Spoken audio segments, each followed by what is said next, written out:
In this section, we will be learning about all the functionalities and options that we have in the render setup window. And in this lesson particularly, we'll be discussing color mapping.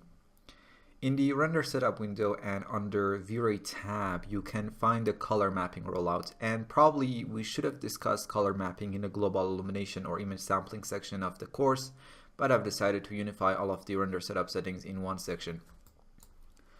So what is color mapping? Basically, color mapping is an internal process that maps the colors rendered by the render engine to a range that is visible by human eyes and also in the monitor. It basically maps the low and high color values to a range that is visible and usable for us. In most render engines, this is hard-coded in the engine and we as user cannot adjust it. But in V-Ray, we can actually control all the aspects of the color mapping process in the color mapping rollout. So let's see what do we have here. For now, let's set the interface to expert so we can see all the parameters and options. First, in the type dropdown, we can control the overall color mapping mode that will be used. We have linear multiply, exponential, HSV exponential, intensity exponential, gamma correction, intensity gamma, and Reinhardt. Let's start from linear multiply and see how it performs the color mapping as we take a look at the render performed with this color mapping. Linear multiply simply multiplies the final image colors based on their brightness without applying any other changes.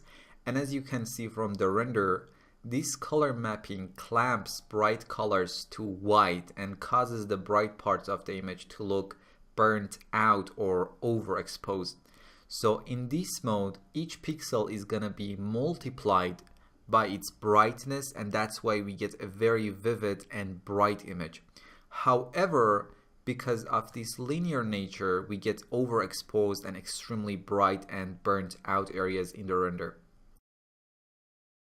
Next, we have exponential color mapping. Exponential saturates the colors based on their brightness, and this can be useful in preventing burnouts in very bright areas. But you can see the final image looks desaturated and less vivid compared to the linear multiply color mapping. But we have no burnt out and overexposed parts in the image, which is great.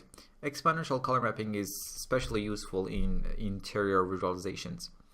HSV exponential is similar to exponential, but preserves the color hue and saturation instead of washing out the color towards the white. And it tries to solve the dullness and desaturated colors produced in the exponential color mapping, but trying to preserve the color saturation in bright areas that in real world tend to get closer to a white color doesn't produce a pleasant image, honestly. We have intensity exponential, which is similar to exponential but preserves the ratio of the RGB color components and will only affect the intensity of the colors. Gamma correction and intensity gamma are here for legacy purposes, for when there wasn't a gamma correction option available for all the color mapping types.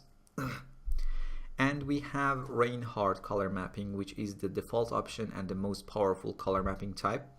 Reinhardt is a blend between exponential and linear multiply. Basically a hybrid algorithm that combines both linear and exponential color mapping. The degree to which one method or the other is applied to the image is specified by the burn value parameter.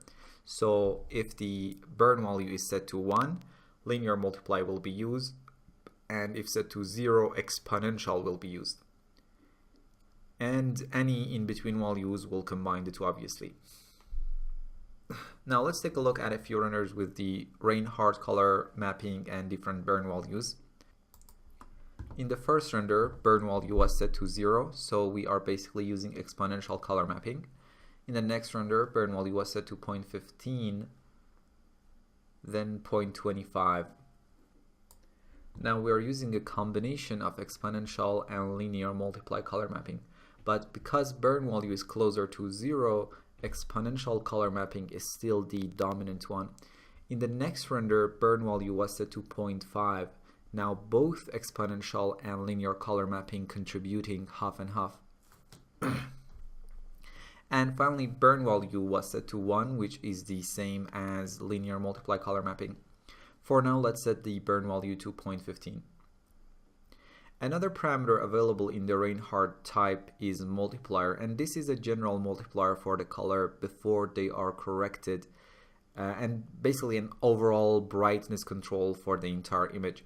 In the first render, multiplier was set to 0.01, so we get a very dark image. And in the next render, multiplier was set to 1, which is our normal render, and in the next one it was set to 2, and we get an overall brighter image. Let's set the multiplier to 1 for now. In the linear exponential, HSV exponential, and intensity exponential, we have two parameters named dark and bright multiplier. The dark multiplier specifies the multiplier applied to the dark color values, and bright multiplier specifies the multiplier applied to the bright color values. For now, let's change the type to linear and set the bright multiplier back to its default value of 1 and take a look at a few renders. In the first render, bright multiplier was 1, the next one was 0.75, then 0.5, then 0.25. You can see it takes the bright pixels of the image, and each time we decrease the bright multiplier, those bright pixels become darker, but the darker pixels stay unchanged. And if we set the bright multiplier to be more than 1, those bright pixels even get brighter. Let's set the bright multiplier to 1 for now.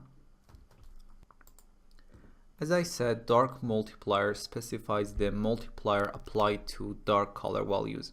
In the first render, dark multiplier was 1, then 0.5, and finally 0.2. As you can see, the engine takes the darker pixels and multiply them by this value, and each time we decrease dark multiplier, those pixels become darker and darker, and if we use a dark multiplier higher than 1, those dark pixels get brighter. For now, let's set the dark multiplier to 1. Next we have gamma, and if I quote V-Ray's guide, it controls the gamma correction for the output image regardless of the color mapping mode. For example, to correct the image for a 2.2 gamma display, set this parameter to 2.2. Subpixel mapping specifies where the color mapping is going to be applied, whether at the pixel level or if you enable subpixel mapping at the subpixel level. And to get more correct result, it's recommended to have this option off. We have clamp output, which clips or clamps the very bright and high values, and the clamp value here specifies level of the cutoff of the information by the clamp output. And if you don't need that very dynamic range of information, or there is an artifact produced by the image sampling, for example, you can clamp the values, but generally it's a good idea to have those high dynamic range information and leaving clamp output disabled. In the first render, clamp output is off. In the next render, it was on and set to 1.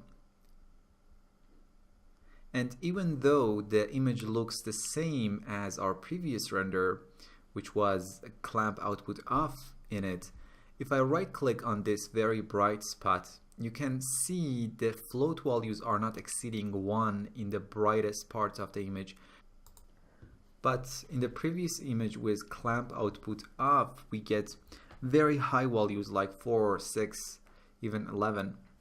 Even though our monitor cannot display those ranges, but in the render with clamp output set to 1, we have limited the range from 0 to 1. And in the final render, clamp output was set to 0.5.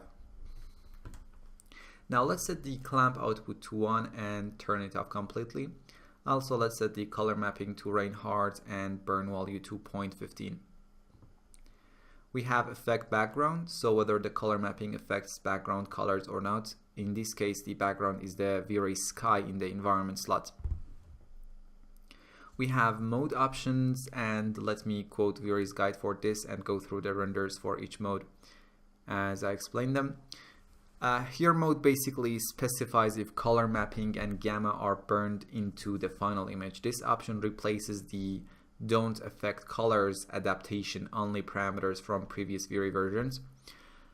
Color mapping only, no gamma. Only color mapping is burned into the final image and not gamma correction. This is the default option. V-Ray will still proceed to sample the image as though both color mapping and gamma are applied, but will only apply the color correction to the final result. Color mapping and gamma, in this mode both color mapping and gamma are burned into the final image. This corresponds to don't affect color parameters set to disabled in previous V-Ray versions, and we have none or don't apply anything. Basically neither color mapping nor gamma are burned into the final image. However, V-Ray will proceed with all its calculations as though color mapping and gamma are applied. This can be useful, for example, if you know that you will apply some color correction to the image later on but wish to keep the rendering itself in linear space for compositing purposes. This corresponds to don't affect colors parameters set to enabled in previous V-Ray versions. Okay, so that's about modes. And finally we have linear workflow, and this one is a legacy option as well, and both 3ds Max and V-Ray are by default set up with proper linear workflow in mind, and you don't need to enable this option at all. Perfect. So in this lesson we discussed color mapping, and I will see you in the next lesson.